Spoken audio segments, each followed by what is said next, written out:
Hi friends, TET DSC prepare అయ్యేటువంటి విద్యార్థులకు Bhanu Hindi academy తరపున స్వాగతం, సుస్వాగతం. హిందీ లిటరేచర్ రిలేటెడ్ ఒక చిన్న టాపిక్ ఈరోజు మనం వీడియో చేయబోతున్నాం. దయచేసి జాగ్రత్తగా వినండి. దీని నుంచి కంపల్సరీ మీకు 1 మార్క్ 1 బిట్ వచ్చే అవకాశం ఎక్కువగా ఉంటుంది.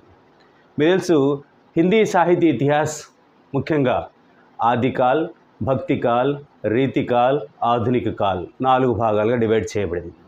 దానిలో పర్టికులర్గా ఆదికాల్ అనేటువంటి దానికి ఆదికాల్ యా ఇంకొక పేరు కూడా ఉందో మీకు తెలుసు, వీర్ గాథా కాల్ అని పిలుస్తాం.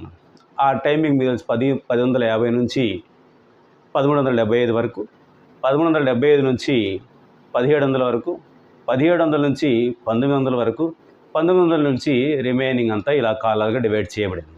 దానిలో వీర్ గాథా కాల్, ఆది కాల్కి రకరకాలైన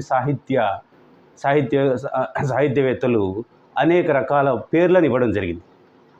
కేవలం వీర్ గాథా కాల్ అనడానికి వీల్లేదు కొందరు, అదేవిధంగా ఆది కాల్ అనడానికి వీల్లేదు, ఈ పేరు పెట్టాలన్నా ఇలాగ రకరకాల పేర్లు ఈ కాకుండా వేరువేరు పేర్లు ఇవ్వడం జరిగింది. ఆ సాహిత్యకారులు ఇచ్చినటువంటి పేర్లు ఏంటి అంటే, आदि काल के नामकरण क्या क्या है, कौन से साहित्यकार किस प्रकार का नामकरण दिया है, इसके बारे में हम अब संपूर्ण जानकारी प्राप्त करेंगे. ध्यान से सुनिए और ध्यान से पढ़िए. देखिए, आदिकाल का नामकरण.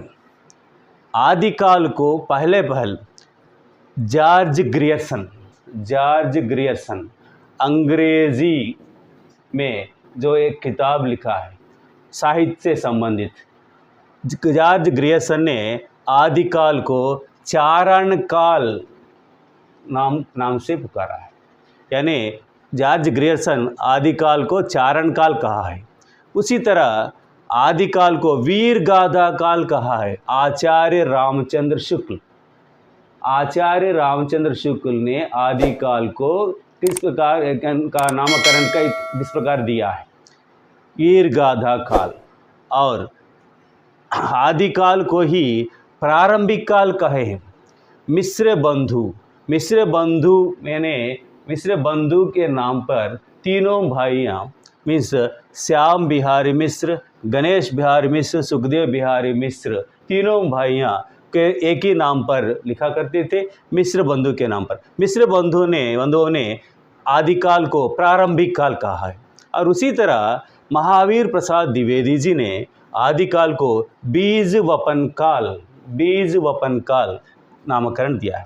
उसी तरह राम कुमार वर्मा ने आदिकाल को 2 रूपों में बताया, जैसे संधिकाल एवं चारण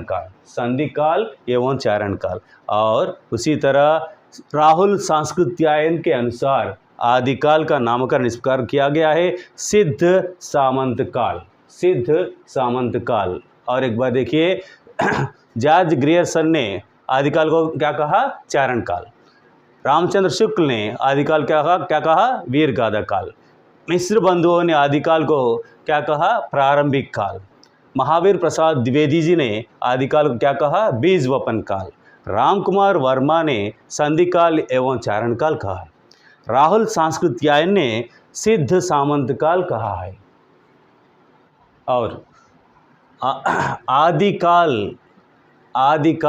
का नाम हजारी प्रसाद द्विवेदी जी ने दिया.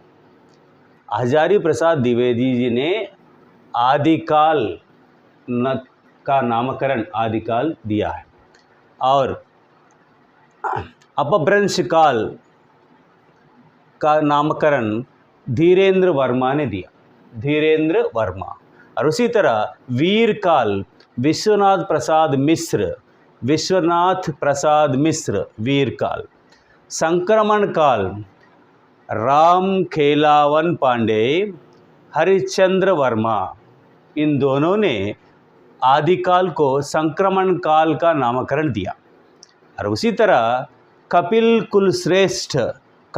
कुलश्रेष्ठ ने आदिकाल को अंधकार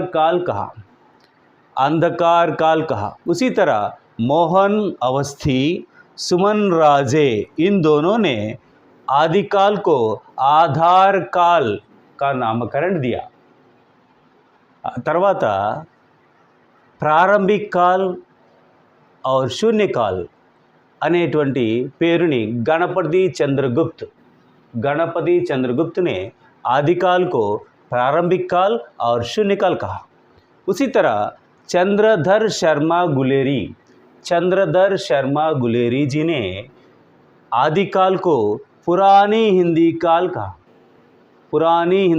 कहा और उसी तरह वसुदेव सिंह ने आदिकाल को उद्भव काल कहा। అంటే ఆదికాల్ అనేటువంటి కాలానికి ఆదికాలం మనం వీరగాథా కాలం పిలుస్తాం.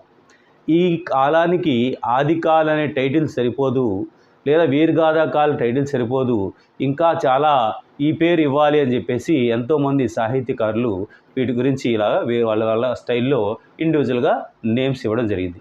ఆ నేమ్స్ మరొకసారి మీరు రివైజ్ చేయండి. ఆ నేమ్స్ రివైజ్ ప్రకారం అయితే చారణ్ కాల్ అని పిలిచింది ఎవరమ్మా? George Grierson. వీర్గాథా కాల్ అని పిలిచింది ఎవరు? రామచంద్ర శుక్ల. ప్రారంభిక్ కాల్ అని పిలిచింది ఎవరు? మిశ్ర బంధు. బీజ్ వపన్ కాల్ అని పిలిచింది ఎవరమ్మా? మహావీర్ ప్రసాద్ ద్వివేది. సంధి కాల్ చారణ్ కాల్ అని పిలిచింది ఎవరు? రామ్ కుమార్ వర్మ.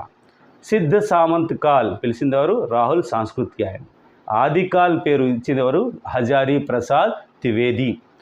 और అదేవిధంగా అపభ్రంశ్ కాల్ పిలిచింది ధీరేంద్ర వర్మ. వీర్ కాల్ అని పిలిచింది ఎవరు? విశ్వనాథ్ ప్రసాద్ మిశ్ర. అదేవిధంగా సంక్రమణ్ కాల్ అని పిలిచింది ఎవరమ్మా? రామ్ ఖేలావన్ పాండే. అదేవిధంగా హరిశ్చంద్ర వర్మ. నెక్స్ట్ అంధకార్ కాల్ అని పిలిచింది ఎవరమ్మా? కపిల్ కుల్శ్రేష్ఠ్. ఆధార్ కాల్ అని పిలిచింది ఎవరు? సోహన్ అవస్థి సుమన్ రాజీ. ప్రారంభిక్ కాల్ శూన్యకాల్ అని పిలిచింది ఎవరు? గణపతి చంద్రగుప్త్. పురాణీ హిందీ కాల్ పిలిచింది ఎవరు? చంద్రధర్ శర్మ గులేరి. ఉద్భవ్ కాల్ పిలిచింది ఎవరు? వాసుదేవ్ సింహ్. ఇలాగా రకరకాల నామకరణం చేయడం జరిగింది ఆదికాలానికి. ఈ ఆదికాలం గురించి, అదేవిధంగా భక్తి కాలం గురించి, అదేవిధంగా రీతికాలం గురించి, ఆధునిక కాలం గురించి వాళ్ళు ఇచ్చినటువంటి పేర్లు తప్పనిసరిగా మస్ట్ అండ్ షుడ్ మీకు బిట్ 100% వచ్చేటువంటి ఛాన్స్ ఉంది టెట్ డిఎస్సి రెండిట్లోనూ. కాబట్టి సాధ్యమైనంతవరకు వీటిని నేర్చుకొని మార్క్ పొందడానికి ప్రయత్నం చేయండి. తప్పనిసరిగా Bhanu Hindi academy special coaching centre start చేయడం జరిగింది. ఇంట్రెస్ట్ ఉన్న వాళ్ళు మీకు ఇచ్చినటువంటి నంబర్ ప్రకారం 9912172489 కాల్ చేసి వివరాలు గ్యాదర్ చేయండి. అదేవిధంగా భాను హిందీ అకాడమీ యూట్యూబ్ ఛానల్ని సబ్స్క్రైబ్ చేయండి. Thank you very much.